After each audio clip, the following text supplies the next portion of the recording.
change your name. A brand new message, but it's still the same. A before it's hot, and before it's cold. He's porridge in the pot, but it's 5 days old. Man, that's a recent release from Moses Mo. I got his thing. I got it right there. Yeah, Sarah even signed it for me somewhere. Yeah, right there. Moses. It says Moses Mo, man. I didn't sign it myself. Hey, look, we got a great show tonight, baby. Special episode interviewing Moses Mo, rock guitarist, legend. Yep, he's doing some indie stuff. He's still going. You know, it's an indie show, so support Mo. But he has had a long career. He was a guitarist with Mother's Finest, 70s, 80s. They got back together. Still going at it. They're in Europe right now, actually. This might be the last tour. Maybe they'll do the Rolling Stones thing. Every time they tour, it's the last tour. And then they do it again. And they, you just keep doing it. I mean, they got money on the table, right? So, I don't know. Anyway, we got an interview tonight. I'm going to ask some questions. Miss Tara's going to ask some questions. Then I'll ask some questions. And then Miss Tara will ask some questions. This is going to be a great show. You'll have a lot of fun. Check it out. There's a lot of history in here, by the way. Pay attention, kids. There will be a quiz. Peace! Moses Mo, how you doing, man? Good. How you doing, man? I'm clicking, brother. I'm clicking.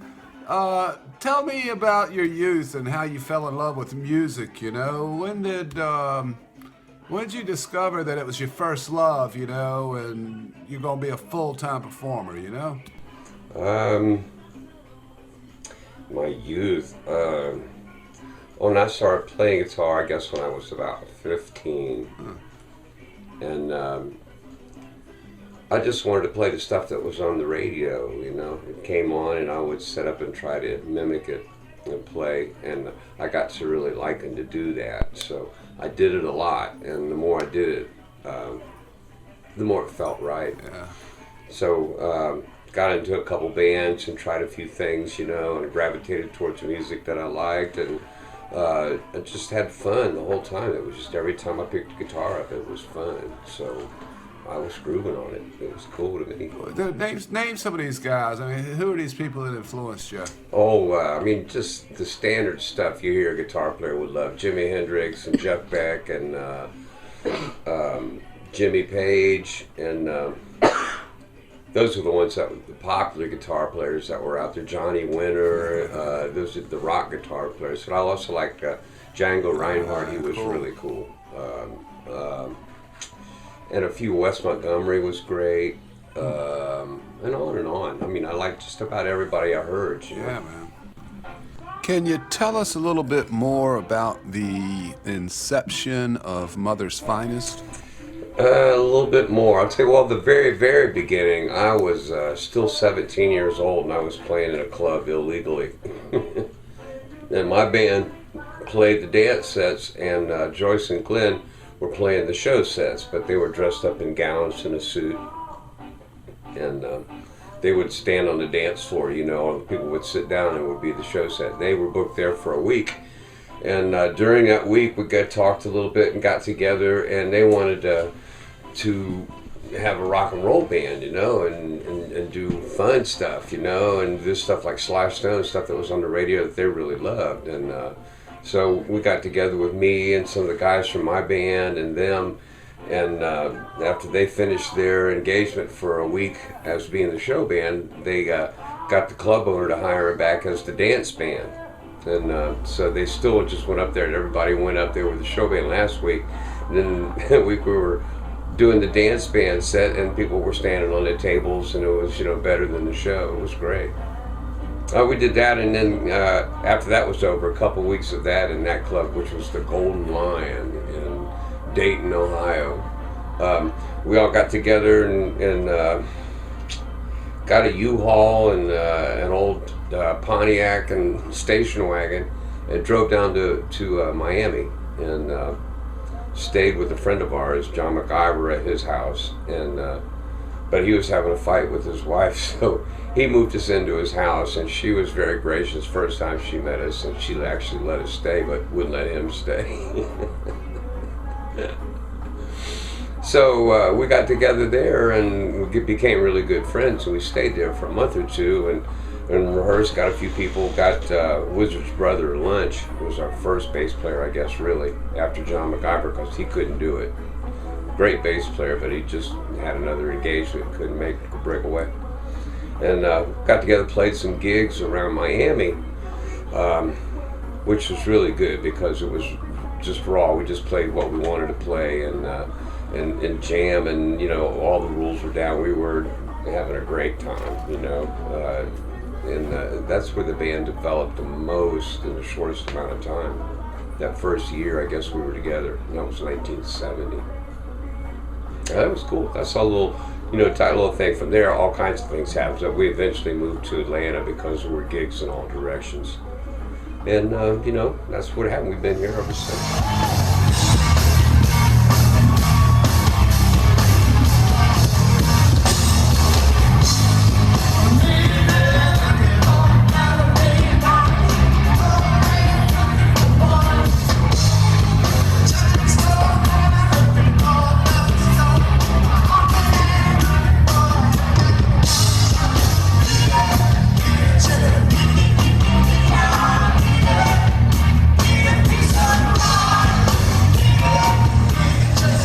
So it's late 70s, early 80s, man, and you guys are opening for acts when Stadium Rock was king of everything, right? I know in my area, every band of note came through once a year. It was like, you want to go to a movie, you want to go to a rock show. But you were there, right? I mean, you went through all that stuff. That was just an incredible time, especially to grow up in. You lived it. It was the rage. What do you recall? What did it mean to you? Well, yeah, right. It was great to have it, because when there's a stage for rock and roll, I love, and a lot of people love it because it was around a long time. It was like good old rock and roll. Rock and roll is like American music because it took everybody and blended it together, all the kinds of music. In rock and roll, you could play jazz or polka and put a little twist to it and, fuzz guitar and wah-wah or something, and it was rock and roll, and you're making that kind of a statement. Now, it wasn't true because if you went to jazz and played anything but what was considered jazz, you were locked out, and it's another little club. We're back to the clubs again.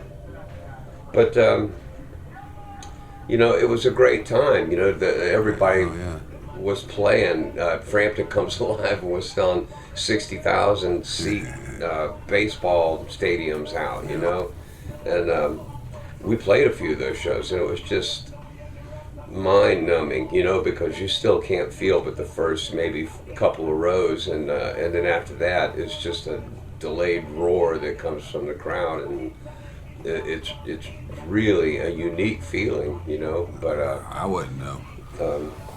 I don't know. Thanks for watching The Art Archaeologist. You can support the show at jamieslate.com. Miss Tara will now ask the questions for the second part of the show. Did you ever wake up in a hotel room and forget what city you were in during that I time? feel like that now because no, I never woke up in I woke up in a hotel room once and a bus had left me, and I noticed that the sun was warm, and I distinctly remember somebody said, "We're leaving at 7 o'clock in the morning." And I opened my eyes and the sun was coming through, and I looked out and the bus was gone, and I go, that's strange. Did you ever wake up wearing lingerie or wondering what the fuck? Well, I can honestly say no, I have not done that. Did you ever trash a hotel room? It seemed to be the rage back then for rock acts. No, we never really did. We never, not blatantly trash it. We actually have pretty good manners. That's what having a girl in a group will do for you. You kind of watch out, you do stuff you wouldn't do with the guys. Guys get stupid when they're together like that. Say, "Come on, let's trash a hotel room, man. It'd be cool." Yeah, never did that much. All right, man. So, Two-Ton Message, Moses Mo, came out 2015. Art Archaeologist highly recommends this, by the way. Buy this. But I got a question, man. Was your motivation like, damn, I got these songs, I got to put an album out? Or was it more like you had to, you wanted to make an album, so let me write some songs? Well, actually, both sensations, because this album that we just finished and we're put out right now, our 210 Message I just told you about, was like that, because I had songs, because I hadn't recorded in a while. I had, 8 or 10 songs to choose from. And I said, why not make an album? And now we're working on the next album, and it's exactly the opposite, because I've used the songs that were the cream of the crop, the ones I had choices for before. So now it's like, we got to write some songs so that we make a record. And we're about halfway through that. I guess we got 6, maybe 8 songs that are definitely going to go on the next record. It's going to be a good one, too. I can't wait for you to hear it. Well, let me ask you, can you play something? Can you play me something for that, man? Come on. Sing, play a little guitar or something like that? I'll play a record for you. Now come on now. I know that lingerie, you lying about that. Come on, man. Please. Let me see.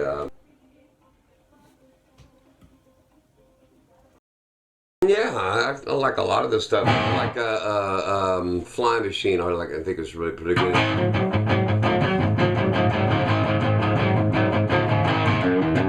Just like in your wildest dream, is the night at the Flying Machine. Victor brought his fortune down from the north, and the chocolate mist is on my machine. Following the triple lights is the only way home. Pass off these really hurting lines. Running naked down the street with the breathless crowd. Run until your mama comes. Oh, hey, run. The worst of times, the best of times in our life we've seen. Yeah, Lord, I've been with you, following my dreams. Yeah, Lord, the dream has never changed. We just ran over with time. I'm picking up the torch to keep the dream alive, keeping the dream alive. By dreaming, fly this yellow plane. Fly this night to insane. Fly this yellow plane. Fly this night to insane. Take a ride with me on the flying machine, and I'll show you things beyond your wildest dreams. Each rhyme I create's like a time machine, designed to take you places only the minds I see. So hop aboard it and be transported at light speed. And the past is fast as a neuron firing in your brain. Tap from within your memory banks, cause it's the only place in existence where it can be saved. Whoa, what's happening? It's like time's unraveling, and now we're traveling aboard your synapses. Hope your seatbelts have been fastened. Teleport yourself into the past tense, back when it was alright to party all night. Everybody caught up in the vibe, man, rocking in the spotlight. This memory's brought to you by the energy in the room. Don't let the world kill the person you were in your youth. Don't kill the world with the person you were in your youth. Come on, don't let the world kill the person you were in your youth. Don't kill the world with the person whatever you do. Don't let the world kill the person. Why are brownies better with pot? Brownies better with pot. Oh, you mean with pot in them, or eat them after you smoke some pot? Now, just imagine how your grandchildren can find this video on YouTube one day. Well, I mean, it's a common fact. It wasn't me that invented it, but brownies do go with, they are associated with pot, kids. Well, you know, brownies are harder to kick lipped, you know. Finally, what does the future hold for the world? What's coming next? Well, I mean, that's the trick. That's the only thing that's exciting about this place is nobody knows what's coming next, you know? Other than that, it's an ugly place. It's pretty mean and dark and sinister, and you have to find the lights and the flowers and the good things that happen, and you have to make them happen, you know? a flower in a junkyard. Well, Moses, love you, brother. Thanks for the interview, man. No, thank you so much. And you guys tune in. Buy my record, 210 Message. Come and see us play someplace. Me and Zero Basement and Kerry Denton and Mikey Long and Tommy Rocker. We'll be out there in your town, so come on out. Thank you so much for the opportunity. Love you guys. Rock and roll and funk rock and all that kind of stuff. Music. At least you tried to rising higher. You would. Come on, man. Who you think you're conning? Yeah, you tried to rising higher. You would.